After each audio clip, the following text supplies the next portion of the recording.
والسلام على رسوله الكريم سيدنا ومولانا محمد وعلى آله وأصحابه أجمعين. أما بعد فقد قال الله سبحانه وتعالى في القرآن المجيد والفرقان الحميد. أعوذ بالله من الشيطان الرجيم. بسم الله الرحمن الرحيم. فقلت استغفروا ربكم إنه كان غفارا يرسل السماء عليكم مدرارا ويمددكم بأموال وبنين ويجعل لكم جنات ويجعل لكم أنهارا ما لكم لا ترجون لله وقارا. صدق الله العظيم. إن الله وملائكته يصلون على النبي يا أيها الذين آمنوا صلوا عليه وسلموا تسليما. اللهم صل على سيدنا ومولانا محمد معدن الجود والكرم وآله وبارك وسلم وصل على جميع إخوانه من النبيين والصالحين.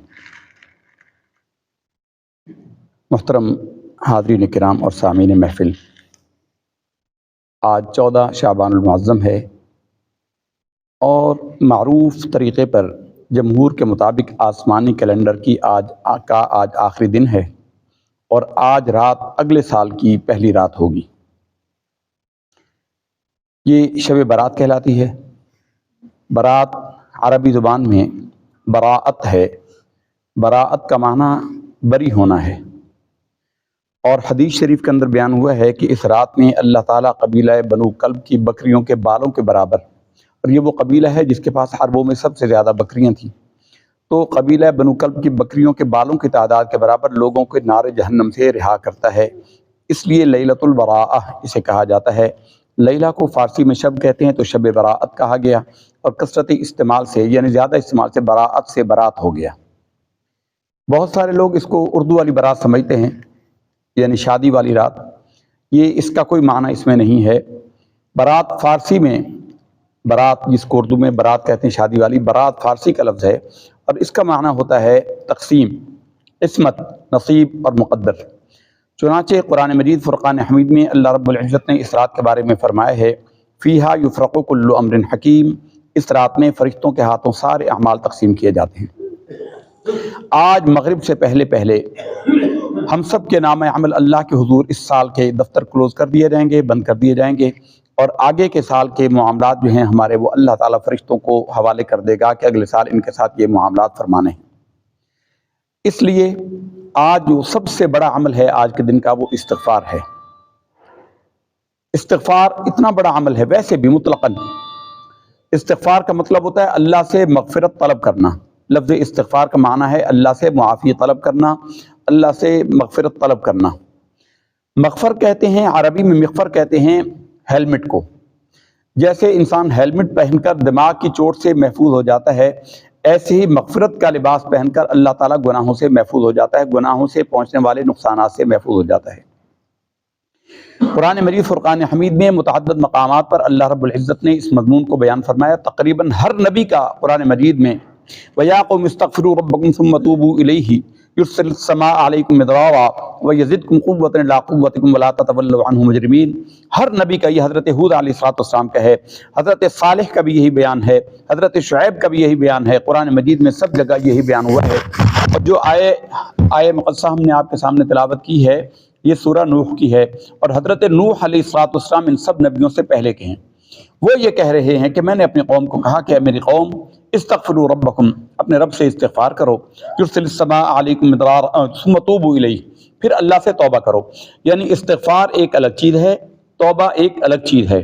استغفار کا مطلب ہے کہ جو جرم اے اللہ ہم نے کیے ہیں وہ تو ہمیں معاف کر دے. جو جرم ہم نے کیے ہیں زندگی میں، جتنے گناہ کیے ہیں، اور کون انسان ہے جس نے گناہ نہ کیے ہوں. سب سے بڑا عمل ہے استغفار. اور توبہ کہتے ہیں پلٹ آنا، یعنی اللہ تعالیٰ کی نافرمانی سے اللہ تعالیٰ کی فرما برداری کی طرف پلٹ آنے کو توبہ کہتے ہیں. بندے کی شان جو ہے وہ تائب ہے، اور اللہ تعالیٰ کی شان تواب ہے. لفظی معنی پلٹنا ہے. معنی یہ ہوا کہ بندہ جب اللہ کی نافرمانی کرتا ہے، دائرہ اطاعت سے نکل جاتا ہے، بھاگ جاتا ہے، تو گویا غلام اپنے رب کی طرف لوٹتا ہے تو اللہ تعالیٰ زیادہ شدت کے ساتھ اس کی طرف لوٹتا ہے. اس لیے اللہ تعالیٰ کا نام ہے التواب. بہت شدت کے ساتھ اللہ تعالیٰ اپنے بندوں پر مہربانی فرمانے والا. اور بندہ جو ہے وہ تائب ہے.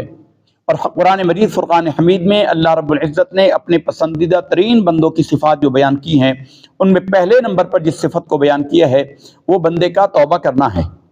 ارشاد فرمایا التائبون العابدون الحامدون السائحون الراکعون الساجدون الآمرون بالمعروف والناہون عن المنکر والحافظون لحدود اللہ وبشر المؤمنین. سب سے پہلا عبادت گزاروں سے بھی پہلے، روزے داروں سے بھی پہلے، حج کرنے والوں سے بھی پہلے، زکوٰۃ دینے والوں سے بھی پہلے، سجدے کرنے والے، رکوع کرنے والے، سب سے زیادہ اللہ کو جو پسند ہے وہ توبہ کرنے کا عمل ہے. توبہ ایک ایسا عمل ہے، حدیث شریف کے اندر ہے کہ بندہ زمین پر جب توبہ کرتا ہے تو آسمانوں پر اللہ فرشتوں کو کہتا ہے کہ اللہ کے اس بندے نے اپنے رب سے آج صلح کر لی ہے، بس جنت کو سجا دو. تو اس بندے کے اعمال میں اگر کوئی عمل ایسا ہے جس سے اللہ سب سے زیادہ خوش ہوتا ہے تو وہ توبہ کرنا ہے. بس ہمیں چاہیے کہ آج کے دن کا باقی حصہ جو ہے وہ ہم کثرت سے اللہ تعالیٰ کی بارگاہ میں استغفار کریں. یہ وہ عمل ہے کہ حدیث شریف میں بیان کیا گیا التائب من الذنب کمن لا ذنب لہ، جس نے توبہ کر لی وہ ایسا ہو گیا گویا اس کے ذمے کوئی گناہ نہیں ہے. صدق دل سے توبہ کر لے تو یقین رکھے کہ اللہ رب العزت کی رحمت اس کی طرف پلٹ آئی اور اللہ نے اس کو معاف کر دیا ہے. وہ ایسا کریم رب ہے، ایسا کریم رب ہے کہ وہ یہ بھی نہیں کہتا کہ بندے مجھ سے وعدہ کر کے آئندہ نہیں کرے گا. وہ کہتا ہے تو صدق دل سے معافی مانگ لے، معافی سچے دل سے مانگے. یہ نہ ہو کہ دل میں گناہ کے ارادے پل رہے ہوں اور زبان سے توبہ توبہ کہے جا رہا ہو. یہ توبہ کا مذاق اڑانا ہے، یہ توبہ نہیں ہے. توبہ یہ ہے کہ بندہ صدق دل سے اپنے دل میں ندامت محسوس کرے اپنی غلطی کو اور اللہ سے معافی طلب کرے اور جو گناہ کا عمل ہے اس کو چھوڑ دے. یہ نہیں کہ گناہ کے عمل کو چھوڑنے کا ارادہ ہی نہ ہو. بہت سارے لوگ کہتے ہیں کہ اللہ سے عہد کرے کہ اے اللہ میرا وعدہ ہے کہ میرا عہد ہے کہ میں آئندہ گناہ نہیں کروں گا. امام غزالی رحمۃ اللہ تعالی علیہ نے فرمایا ہے کہ بندے کو اللہ سے عہد نہیں کرنا چاہیے. عہد آئندہ کے لیے کیا جاتا ہے اور بندے کو پتہ نہیں کہ اگلے پل وہ کیا کر بیٹھے گا. اس لیے بندہ ارادہ کرے اور اللہ سے اس ارادے پر پختگی مانگے. اگر عہد کرے گا اور ظاہر ہے کہ بندہ کمزور ہے، اس سے وہ عہد ٹوٹ جائے گا تو وعدہ شکنی کا ایک الگ گناہ ہو جائے گا.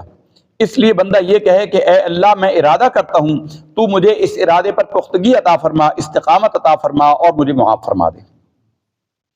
حدیث شریف کے اندر ہے، بنی اسرائیل کے واقعے میں ایک ہی بات روایت کر کے ہم آپ کے سامنے اپنے آئندہ کے 2-3 پروگرام ہیں ان کے حوالے سے گفتگو کریں گے. حدیث شریف کے اندر ہے کہ نبی کریم صلی اللہ علیہ وسلم نے بنی اسرائیل کے ایک شخص کا واقعہ بیان کیا. دنیا جہان کے جرم اور جرائم وہ کرتا تھا، دنیا بھر کے گناہ اور معاصم اس کے ذمے تھے، دنیا بھر کے عیب اس کے اندر موجود تھے، ہر خرابی وہ کرتا تھا، شراب نوشی، بدکاری، جھوٹ، چغلی، غیبت، چوریاں، چکاریاں، سارے کام وہ کرتا تھا. جو ایک انسان کے اندر عیب ہو سکتے ہیں وہ اس کے اندر ایک ذات کے اندر موجود تھے. لوگ اس سے اتنا تنگ آ گئے، بڑا سمجھایا، بار بار سمجھایا، وہ باز نہ آیا. تو لوگوں نے، بستی والوں نے مل کر فیصلہ کیا کہ اس کو بستی سے نکال دیں، کیونکہ اس نے آبادی کی امن کو خراب کر دیا، برباد کر دیا، اس کو نکال دیا جائے. چنانچہ سب نے اس کو شہر بدر کر دیا، دیہات سے اپنے گاؤں سے نکال دیا، دور ویرانے میں اسے چھوڑ آئے اور اس کے پاس کھانے پینے کے اسباب بھی نہیں تھے. 2-4 دن جو کھانا اس کے پاس تھا وہ ختم ہو گیا. وہ کوڑے کا ایک ڈھیر تھا، بیمار ہو گیا، وہاں پر رینگتا پہنچا کھانے کی تلاش میں. تو اس کا وقت آخر آ گیا. اس نے وہاں گڑ گڑا کر اللہ سے ایسی معافی مانگی، ایسی توبہ کی کہ اللہ کا دریائے رحمت جوش میں آ گیا. حدیث شریف میں ہے کہ اس نے کہا کہ اے اللہ، مجھے پتہ ہے کہ تیری رحمت بہت وسیع ہے اور مجھے معاف کرنے سے تیرا کچھ جاتا نہیں. اے اللہ، میں تیری رحمت کا تجھے واسطہ دیتا ہوں کہ اگر مجھے سزا دینے سے تیرے رحمت کے خزانے میں اضافہ ہو جائے گا، اے اللہ سارے لوگوں کے گناہ میرے اوپر ڈال کر اس کا عذاب مجھے دے دے اور اپنے خزانے میں اضافہ کر لے. لیکن اے اللہ، میں جانتا ہوں کہ اس میں کچھ اضافہ نہیں ہو سکتا، اور اے اللہ اگر تو مجھے معاف کرنا چاہے تو تیرے خزانے رحمت میں کوئی کمی نہیں آتی. اے اللہ، تو سارے لوگوں کے گناہ میرے اوپر ڈال کر تو مجھے معاف کر دے تو بھی تیرے خزانے رحمت میں کمی نہیں آتی. اے اللہ، اس بندے کی خبر لے، اپنے اس بندے پر رحم کر جس کو اس کی آبادی نے شہر سے نکال دیا، جس کا آج یہاں پر کوئی پرسان حال نہیں ہے، جس کا کوئی حال پوچھنے والا نہیں، کھانا کھلانے والا نہیں. اے اللہ، اس حال میں کہ میرے سب لوگوں نے مجھے چھوڑ دیا، ماں باپ، بہن بھائیوں نے، آبادی والوں نے مجھے گاؤں سے باہر نکال دیا. اے اللہ، یہ بندہ تیری رحمت کو پکارتا ہے، اے اللہ آج اس کی خبر لے جس کی خبر لینے والا کوئی نہیں. اس طرح کے الفاظ کہتے کہتے وہ فوت ہو گیا. حضرت موسیٰ علیہ نبینا و علیہ السلام کو اللہ تعالیٰ نے وحی فرمائی کہ اے موسیٰ، بستی میں اعلان کر دو کہ جو بندہ اپنی بخشش کروانا چاہے، میرا ایک ولی جنگل میں فوت ہو گیا ہے، اس کے جنازے میں شریک ہو جائے. جو اس کے جنازے میں شریک ہوگا میں ان سب کے گناہوں کو معاف کر دوں گا. حضرت موسیٰ نے قوم میں اعلان کر دیا، اللہ سے پوچھا ہے اللہ وہ جگہ کہاں ہے؟ اللہ نے رہنمائی فرمائی، حضرت موسیٰ قوم کو لے کر چلے، قوم ان کے پیچھے پیچھے جب اس گندگی کے ڈھیر پر پہنچے تو دیکھا کہ وہی شخص فوت ہوا پڑا ہے، وہی شخص مرا پڑا ہے، اور سب لوگوں نے اس کو دیکھا اور حیران ہو گئے اور کہا کہ موسیٰ یہ تو ہم میں کا بدکار ترین شخص تھا، ہم نے تو اس کو آبادی سے اس لیے نکالا کہ ہم اس کے گناہوں سے تنگ آ گئے تھے، ہمیں تو ڈر لگا کہ اس کے گناہوں کی نحوست ہم پر نہ پڑ جائے اور ہم بھی ہلاک نہ ہو جائیں، اور آپ ہمیں یہ کہہ کر لائے ہیں کہ اللہ کے ولی کی وفات ہوئی ہے اور جو اپنی مغفرت چاہے وہ اس کے جنازے میں شریک ہو۔ تو موسیٰ علیہ نبینا و علیہ السلام نے اپنے رب سے عرض کیا، اے اللہ یہ راز ہمیں سمجھا دے کہ یہ لوگ تو کہتے ہیں کہ یہ ایسا تھا اور تو یہ فرماتا ہے کہ جو اس کے جنازے میں شریک ہو تو اسے بھی معاف کر دے گا۔ تو اللہ رب العزت نے فرمایا کہ لوگ سچ کہتے ہیں اور میں بھی سچ کہتا ہوں، یہ ایسا ہی تھا جیسا لوگوں نے کہا، لیکن اے موسیٰ وقت آخر میں اس نے جس طرح میری رحمت کو پکارا ہے، اللہ کی قسم یہ پوری آبادی کی مغفرت کی دعا کرتا تو میں سب کی مغفرت کر دیتا۔ تو اللہ تعالیٰ کو دل سے اپنی دل کے اندر شرمندگی اور ندامت کا احساس پیدا کر کے بندہ توبہ کر لے تو اللہ تعالیٰ معاف فرما دیتا ہے، اور اس کا کامل ترین صیغہ استغفر اللہ و اتوب الیہ ہے۔ لوگ لمبے لمبے پڑھتے ہیں استغفر اللہ ربی من کل ذنب و اتوب الیہ، ٹھیک ہے لیکن لمبا ہے، کم وقت میں زیادہ سے زیادہ جامع تعداد میں جو ہے وہ استغفر اللہ و اتوب الیہ، یہ کامل اور جامع استغفار ہے، اس میں استغفار بھی ہے، مغفرت کا طلب کرنا بھی اور اللہ کی بارگاہ کی طرف لوٹنا بھی۔ تو یہ بندے کو چاہیے کہ اللہ تعالیٰ کی بارگاہ میں آج شام تک استغفار کرتا رہے اور دل کے ساتھ کرے، صدق دل سے کرے، تو ہم اللہ کی رحمت سے امیدوار ہیں کہ سورج کے غروب ہونے سے پہلے پہلے اللہ ہمارے گناہوں کو معاف فرما دے گا، ہمارے دفتر کو بالکل گناہوں سے پاک کر کے فرشتوں کے ذریعے اللہ کی بارگاہ میں پیش کر دیے جائیں گے۔ اس لیے فرمایا التائب من الذنب کمن لا ذنب لہ، جو توبہ کرتا ہے وہ ایسا ہے گناہوں سے پاک جیسا کہ اس نے گناہ کیا ہی نہیں۔ یہ جو بڑے ہوٹل ہوتے ہیں، ہم اس کی مثال کے طور پر یہ بات بیان کرتے ہیں کہ بڑے 500-600 کمروں والے جو ہوٹل ہوتے ہیں، 5 اسٹار ہوٹل ہوتے ہیں، 6 اسٹار 7 اسٹار ہوٹل ہوتے ہیں، ان کے اندر کئی 100 یا کئی ہزار کمرے ہوتے ہیں، یعنی مسافر آ کر ٹھہرتے ہیں۔ اب مسافر جو رہتے ہیں ہوٹل کے کمرے میں وہ اندر سے دروازے کو لاک کر دیتے ہیں، اندر اگر دروازہ لاک ہو جائے تو اور اس بندے کو کوئی حادثہ پیش آ جائے، مثلاً ہارٹ اٹیک ہو گیا، شراب پی کر بے ہوش ہو گیا یا مر گیا یا کوئی اور پرابلم ہو گئی، وہ دروازہ نہیں کھول سکتا، تو ہوٹل کے مینیجر بار بار دروازہ کھٹکھٹاتا ہے وقفے وقفے سے، اور بالآخر اس کے پاس ایک چابی ہوتی ہے جو سب کمروں کا تالا کھول سکتی ہے، ایک ہی چابی، اس کو کہتے ہیں ماسٹر کی، یعنی ماسٹر کی ایک ایسی چابی کی، فارسی انگریزی میں کہتے ہیں چابی کو، ماسٹر کی ایسی چابی ہوتی ہے جس سے ہر دروازہ کھل جاتا ہے۔ تو قرآن مجید کے مطالعے سے ہمیں پتہ چلتا ہے کہ استغفار ایک ایسی چابی ہے جس سے اللہ تعالیٰ ہر مشکل کو حل فرما دیتا ہے، ہر مصیبت ٹال دیتا ہے۔ یہ حضرت حسن بصری، امام حسن بصری رضی اللہ تعالیٰ عنہ کا مشہور واقعہ ہے، ان کے پاس ایک صاحب ہے، انہوں نے کہا حضرت بڑی تنگی ہے، پیسہ نہیں ہے، بہت غربت ہے، فرمایا کثرت سے استغفار کرو۔ ایک اور آیا، اس نے کہا حضرت شادی کو بڑا عرصہ ہو گیا، اولاد نہیں، فرمایا استغفار کرو۔ ایک اور آیا، اس نے کہا حضور بارش نہیں ہو رہی، کھیتی باڑی کا کام ہے، بڑی پریشانی ہے، کہا کہ استغفار کرو۔ ایک اور آیا، اس نے کہا حضور باغات ہیں، پھل لگتا ہے تو کیڑا لگ جاتا ہے، کیڑے سے بچا لوں تو بازار میں ریٹ گر جاتا ہے، پھر نقصان ہو جاتا ہے۔ ایک اور آیا، اس نے کہا کہ نہریں خشک ہو گئیں، سب کو آپ نے ایک ہی کہا کہ استغفار کرو۔ تو مریدین میں سے کسی نے کہا کہ حضور ہر بیماری کا ایک ہی علاج، ہر تکلیف کا ایک ہی حل آپ نے بتایا ہے، فرمایا کہ کیا تو قرآن نہیں پڑھتا؟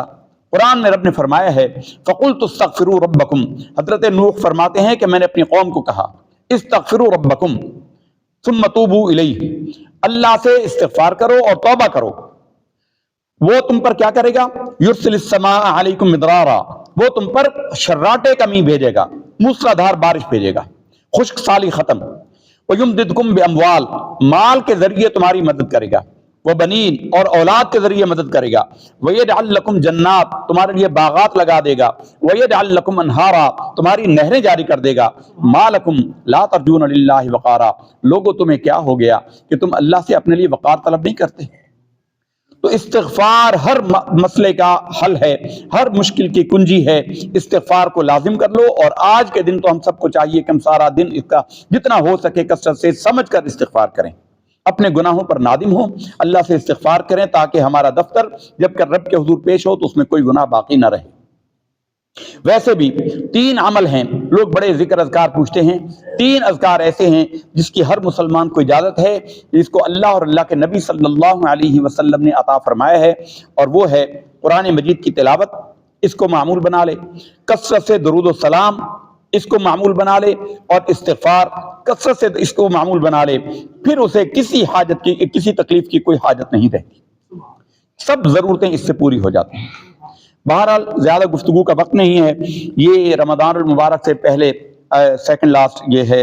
اگلا ہمارا اتوار کا جو پروگرام ہے، ہمارے مدرسے کے بچوں نے حفظ قرآن مکمل کیا ہے، ناظرہ قرآن مجید کی تکمیل کی ہے۔